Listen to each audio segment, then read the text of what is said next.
Welcome to the latest episode of the Sky Accountants podcast. Today I'm joined by John Anderton. John is the CEO and founder of Butterfly. Butterfly is a tech development agency that works with medium-sized businesses, government and startups. Butterfly is an award-winning digital agency based out of Melbourne, but they do service clients right around Australia. John and Butterfly specialise in complex web development, platform development, B2B SaaS, UX and UI design, bespoke e-commerce platforms, hosting and support. John, welcome. Hello, thank you for having me. Now, before we get into today's discussion, would you mind just giving us a little bit of background about yourself and Butterfly? Sure, thanks. So I grew up in Perth, first came to Melbourne to study aerospace engineering. That's where I first encountered web technologies. I found that boring, so I dropped out and did an economics degree, which I found very interesting. I worked in sort of a large consulting firm, working with analysing businesses, and that's really where my passion for how businesses work sort of came through. That's the area of economics that I specialised in as well. After that, I worked turning around struggling businesses in various industries and had a lot of fun. But I could see the way the internet was coming, and it was changing things. And that's where I started working with a web development company in the early 2000s, and I could see that was coming. And I really started Butterfly to bring those tools to organizations or companies, really. And so the idea is the tools, the internet can help you fly. And that's where the name Butterfly came from, turn it from crawling around on the floor to flying in the air. And over the last 17 years, we've built quite a nice specialty. We do have a range of clients, and we like that for various reasons. With startups, we kind of push the boundaries on new technologies. We try new things, but startups are a bit of an emotional roller coaster sometimes. So it's good to have organizations. So we work with people like Peter Mac or MCR, Murdoch Children's Research Institute. And we have a lot of long-standing clients who've been with us for more than 10 years. And that diversity of clients means that we're able to move ideas around and sort of, try new technologies and bring them through. And it's really, really quite good for our clients and our staff.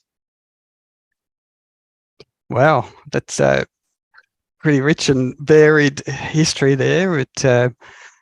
But I'm interested about that comment about aerospace being dull and economics interesting. That's the opposite of what most people would think.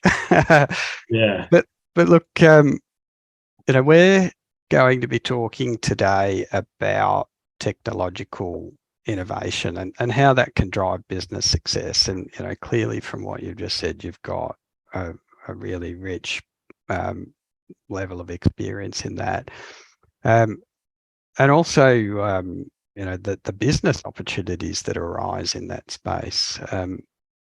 But look, you work clearly with lots of people that are doing innovative things.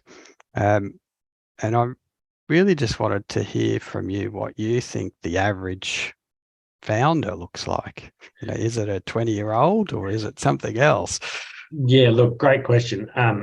Most people assume 20 to 30-year-olds are really, startup founders. The truth is that in Melbourne or Australia as well, the average age of a successful founder is 45. And that's the average age. And in some industries, it's even higher. So I think in oil and gas, it might be average age of 61 or something. But what people don't realize is that most genuine innovation comes from someone with decades of industry experience. So they've been in their niche for a long time, and they can see, for example, how technology could come and improve things dramatically. So I often work with founders above 55. I personally find them great to work with. Usually they've got such a deep understanding of their niche, and you go into these worlds which are just enormously fascinating. And really, we can bring the technology and the tools and do something which really tries to turn problems in a niche into an opportunity. And so we've gone into all kinds of amazing industries. In vet care, we had a vet who wanted to use video chat to check on stitches after surgery, so the pet owner doesn't have to bring the pet back into the clinic. That's an example where everyone uses video chat technology all the time, but there's a way to solve distress of a dog by using those technologies and then trying to monetize that. Now that's gone on to become quite a successful national business. So that's quite exciting. We're developing another one in the sort of the freight space where trucks might travel back with an empty vehicle from dropping off one load. And if they want to fill that up, that's the kind of thing where getting a marketplace like that working, it's a technical problem that we can solve. It's a marketing problem to get both sides of the marketplace going. But assuming it does, you're starting to monetize something that is not being used. So it's got quite a good potential there. And that's what I find really interesting.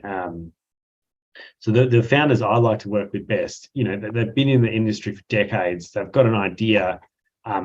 Typically, they've got a business. They're a business owner. So, they run an agricultural manufacturing business, and they see an angle for doing something.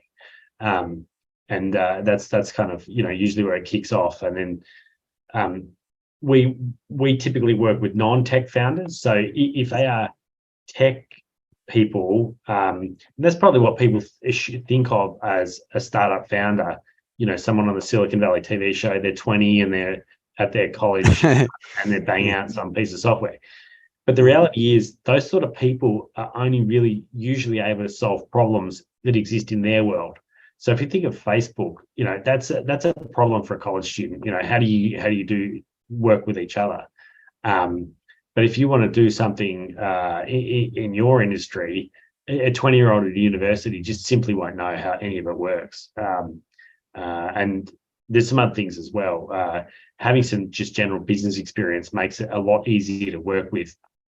Simple things like, wanting to work with consultants who will, you work with a specialist and get them to do it, and they'll just tell you the answer. Whereas if a 20-year-old that doesn't want to listen to anyone, thinks they're the next Steve Jobs, they're uncoachable, and they'll just go and do whatever they want to do, and it becomes very difficult.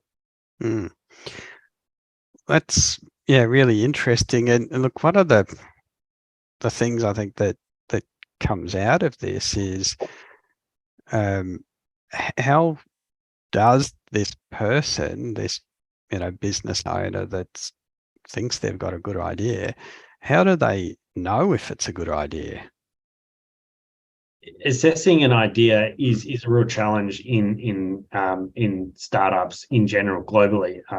It's a dirty secret that at least maybe 199 out of 200 startups fail. If you look at someone like America, venture capital is a massive industry, and it's a process. Lots of money comes in every month, and they've got to allocate it to startups, and they come up with their filters and they allocate that money. No one really talks about the fact that most of those venture capital funds themselves are losing money. So not just do most ventures lose money, most venture capital funds lose money. And in America, they hope to hit it out of the ballpark for one of them, and then that pays for the rest of them. Now, in Australia, we don't have that massive pipeline of cash that we can just burn without thinking about it. So ideas have to be much closer to making money, in my opinion. And there's a thing called the Valley of Death. You launch your new service, and let's just say you're investing money in marketing and maybe some people, maybe got some overhead as well. Until your revenue crosses the cost base per month, you're running at a loss. And now that's called the Valley of Death. And in Australia, that's where all the startups die. In America, it's very easy to get funding in that period, and it's approached in a different way. But in Australia, ideas have to be closer to actually making money sooner. I have found that it's hard to judge whether an idea is going to work at the very beginning. And I typically work really, really early. So a founder's got an idea. I've also learned that successful businesses that come out of startup processes almost never look exactly what they thought it was going to be at the very beginning. So there's this thing that called the corridor theory of success, and I really do believe in it. When you start going towards a goal, it's like you're walking down a corridor. I've got an idea. Everyone's going to pay a monthly subscription fee for this thing, and you build it and you start trying to sell it. But when the corridor theory of success is that when you go down towards that, doors start opening up to the left and the right, and you actually find the success down the corridor to the side. And so I really feel that, if you find a market opportunity, being sensitive enough to what's going on, you build your first product, you get it in the hands of consumers, and you look at how they're interacting with it, and you pivot your business accordingly. And I say your business because it's not just your website or whatever. You've got to actually, your marketing has to be aligned. The people you've got actually doing the sales or whatever, it all has to be aligned, and you have to be prepared to pivot at the drop of a hat. And if you don't, you run out of cash. Now, it might be 2 or 3 pivots before you're successful. In the history of business, this is incredibly common. Henry Ford went broke on 2 car companies before founding the 3rd car company that actually everyone knows the name of. That trial and error. Most business owners take a couple of tries. Now, if it's a startup and it's supported by let's just say a business owner, they've got a core business that can fund it through that valley of death, then they're prepared to move flexibly. That I think is a high probability of success. You don't know what that success is going to be exactly, but it's good to have a solid idea before you begin. Yeah, look, we see that in our game all the time. I sort of, in my mind, I see it as a bit of a race of, you've got this new product, service, what have you, and you've got this sort of race against the clock of getting a level of financial success, some revenue coming in before you run out of the funding you've got available. Because as you said, here in Australia, it's hard to come by, and particularly if you want to retain control of your business and your idea. Yeah, look, 100%. So when I look at an idea, I look for the people behind the idea and the team that they're putting together, if there is a team, their industry experience, their business experience. Can they kind of have the resilience and mental fortitude to power through? And I prefer basically what's called marketing pull ideas. You find a target market that wants something, and then you build a business for that, as opposed, I've got an idea for a product and I'm going to push it out to everybody, because you can kind of run out of steam before you actually find a customer that will buy it. And even if that, you've got to get the customer buying at a price you can make a profit as well. Going to the raising funding side of things, I have been with startups raising money in Australia and in the Silicon Valley. It's just such a different experience. In Australia, especially if you deal with something like a family office where, maybe there was a business owner who's now a grandfather or passed away, and there's a trust fund, but they don't quite trust the grandkids, so they put it into a professional family office. And then you've got some accountants and lawyers who are, they're the face of it. Those people want to show how smart they are by picking holes in your idea, and ultimately then going and buying, some funds or property or something where they've got no perceived career risk.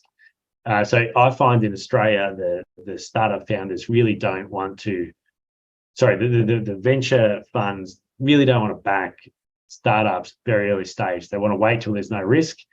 And then, of course, they want a big chunk of the money. There's a startup in Melbourne. I'm quite friendly with the founder, and I think he physically aged 10 years in the process of getting funding for that startup. And he was on, he went to the very edge, mortgaging his house, selling his house. Business partner couldn't handle it, left and took a job somewhere. Think of all the pressure on the family. And then he was, out in Fiji somewhere, and happened to be a reporter who did an article on him that got picked up by the New York Times. And once it had all those millions of views, then the same VC firms that had passed on him, all of a sudden they want to put money in. Now that he just turned down an offer for $100 million for his business. But if you'd have seen him 3 years ago, and the stress that he and his family were under, it's not for the faint of heart. That in his instance, he didn't have a business to fund him through the valley of death. But yeah. And look, probably at that point, and I'm not too au fait with the US system or other systems around the world, but one of the things that we do have here is the research and development tax incentive, which is a government-backed program. And the whole idea, like any government programs here, is fundamentally job creation. But for businesses that invest in innovation, they can get a tax incentive that essentially helps them fund that. You've been involved in that, haven't you, John? Yeah, definitely. Australia's full of sunset industries. A lot of things, car manufacturing isn't here anymore. There's only so many holes we can dig out of the ground. Australia needs to innovate, and we can do things really, really well here. And it can be an amazing thing like Wi-Fi, but it can also be simple things too. And the R&D program is one of those few where I personally think the government makes way more money off that program than it costs the government. So sure, the government, gives money back to startups that do eligible expenditure. But the economy that it stimulates in terms of jobs doing the work, and then what becomes successful, but also people trying things and failing and learning, and then they maybe pivot and do a different business altogether, but they've learned from it. I think it's actually a really good program. So typically when startup founders or founders work with or come talk to me, they've never heard of R&D tax incentives. Because we work in the software space, and software is about half of the whole program. But usually the founder's got an idea which might have software elements to it and non-software elements to it. So let's just say, for example, it's a new piece of farm machinery where it's going to collect data and send it to the cloud, and there's going to be some sort of analysis. There's hardware. You're going to experiment with trying different, configurations for hardware. Then you've got all the software and the cloud aspects and collecting the data, and then what you do with the data. Can you make some machine learning algorithms out of it or something? And really, the R&D program is great because you can claim back a portion of your eligible expenses on those activities, and really use that to, usually what happens is they start to plow that money back in the next year. And if you're funding it yourself, it really helps. You put $400,000 of cash in and you get $240,000 back, and then the next year you put another $400,000 in, but you can invest $630,000 on your business, and that can really kind of help things snowball. Yeah, that's right, and that is the objective of it. It's to give business the confidence to try and fail, essentially. That's what innovation fundamentally involves. It wouldn't be innovation if you had a guarantee of success. Yeah, and a lot of governments around the world do have R&D type incentive programs. Australia has globally low levels of innovation, and I do think a lot of that is the conservative nature of, and not just that. There's a real loss if you take a risk and you don't get your money back. So things that can encourage or support risk-taking behaviour, I think they're necessary for our society to keep moving forward.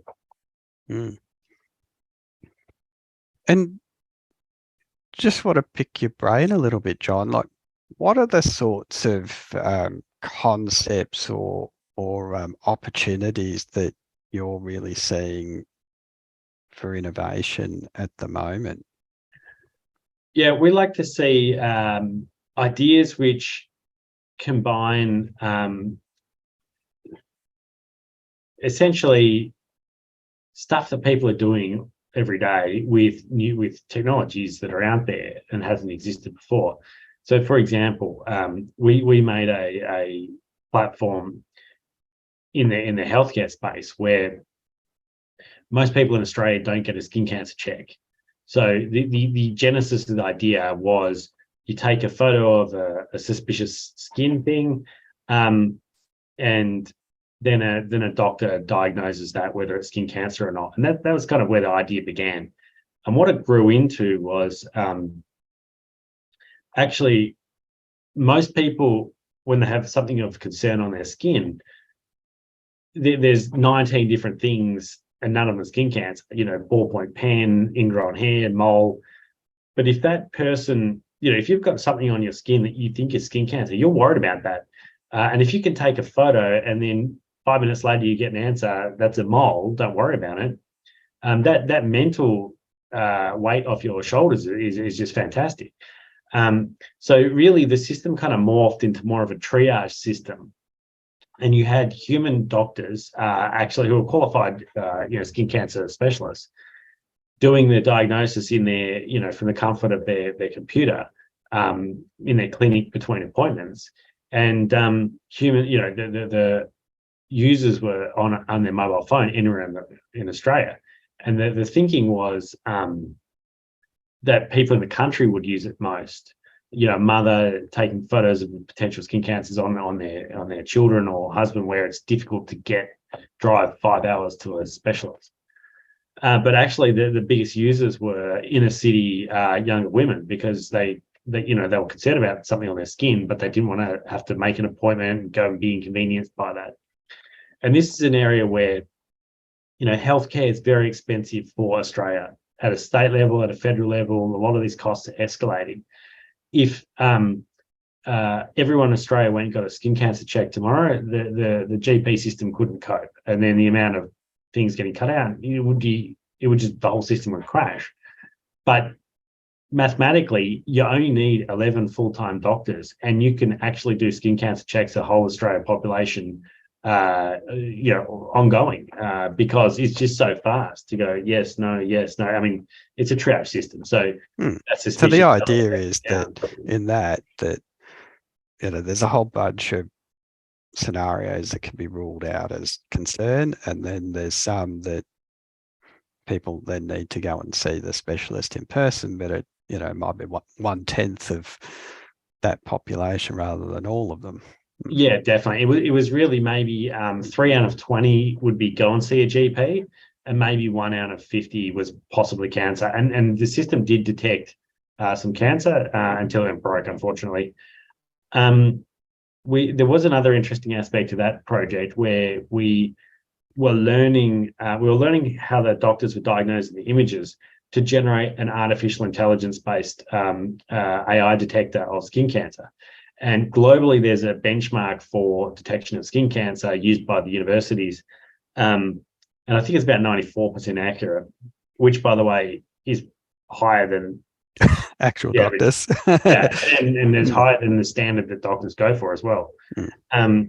But that's taking photos in a laboratory condition and perfect conditions, great light, whereas our system exceeded that in humans taking photos on their phone in terrible conditions, terrible light.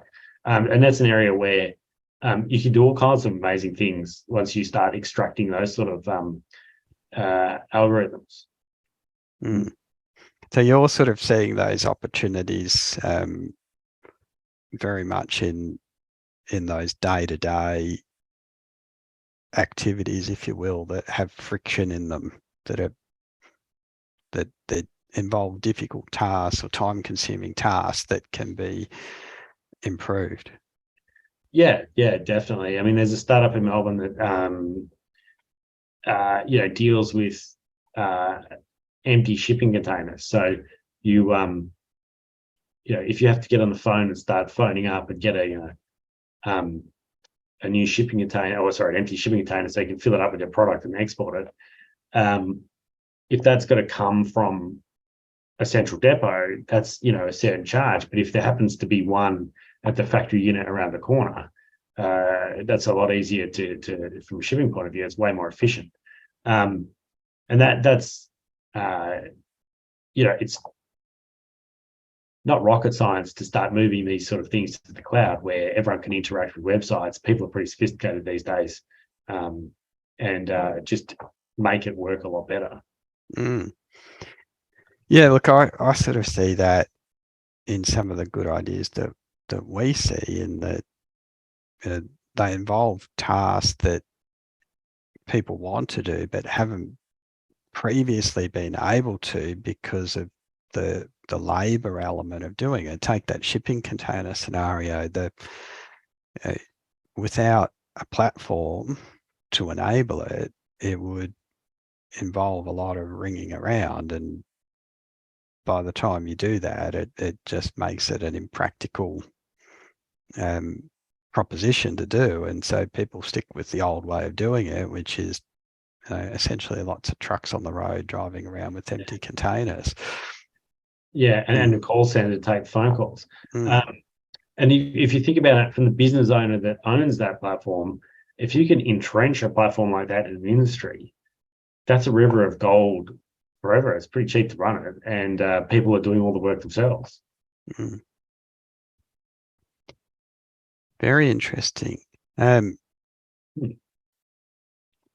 Well, look, that's been a really sort of interesting discussion, John. I sort of feel like I'm a lot wiser at the end of it. But was there anything else that you thought was really relevant, or that we should discuss today? Yeah, look, probably if anyone's got an idea out there, feel free to give me a call. I'd love to chat about these sort of things. Just no obligation or anything. It's always good to just have a chat. People often are intimidated. I don't know any technology or whatever. But that's the common person who's going to innovate in an industry, and you can outsource everything. The idea, and not just the idea, but how are you going to get your foundation customers? There's a lot of industry stuff that's important, but there's always a solution out there that other people have tried.